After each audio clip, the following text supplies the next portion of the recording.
நீங்க நம்புவீங்களா? 4500 ஆண்டுகளுக்கு முன்னாடி இந்தியாவுல மாடர்ன் டிரைனேஜ் சிஸ்டம் இருந்துச்சுன்னு. ஆம், அதுதான் இண்டஸ் வேலி சிவிலைசேஷன்.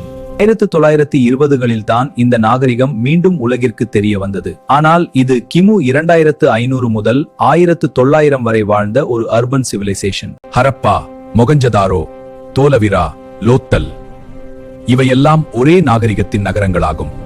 நகர திட்டமிடல்ல இருந்து சாலைகள் வரைக்கும் எல்லாம் திட்டமிட்டு வடிவமைக்கப்பட்டிருந்துச்சு. இங்க இருந்த ஒவ்வொரு வீடும் திட்டமிட்டு கட்டியிருந்தாங்க.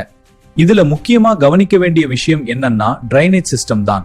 தெருக்களின் இருபுறமும் சுட்ட செங்கற்களால் கட்டப்பட்ட மூடிய வடிகால்கள் அமைக்கப்பட்டிருந்தன. மொஹஞ்சதாரோவின் கிரேட் பாத் ஒரு மிகப்பெரிய மற்றும் மிக முக்கியமான கட்டிடமாகும். இது சமய சடங்குகள் அல்லது பொது குளியலுக்காக பயன்படுத்தப்பட்டதாக கருதப்படுகிறது. லோத்தல் துறைமுகம் உலகிலேயே பழமையான செயற்கை கப்பல் கட்டும் தளம் என்று கருதப்படுகிறது.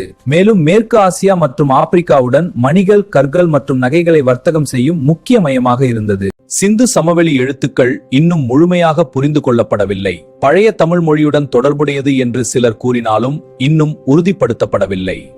சிந்து சமவெளி நாகரிகத்தில் மட்பாண்டக்கலை மிக சிறப்பாகவும் தொழில்நுட்ப ரீதியாக மேம்பட்டதாகவும் இருந்தது. பல்வேறு வடிவங்களில் பானைகள் தயாரிக்கப்பட்டன. இவ்வளவு அட்வான்ஸ்டா இருந்த இந்த சிவிலைசேஷன் கிமு 1900க்கு பிறகு மெதுவாக மறைய தொடங்கியது. இதற்கான காரணம் climate change, river shift, Aryan மைக்ரேஷனா கூட இருக்கலாம்னு வரலாற்று அறிஞர்கள் சொல்றாங்க. ஆனால் இதோட இம்பாக்ட் இன்னும் இந்திய வரலாற்றின் அடித்தளத்துல இன்னும் இருக்குது.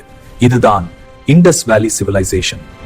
இந்த வீடியோ உங்களுக்கு பிடிச்சிருந்தா மறக்காம சப்ஸ்கிரைப் பண்ணுங்க. நன்றி.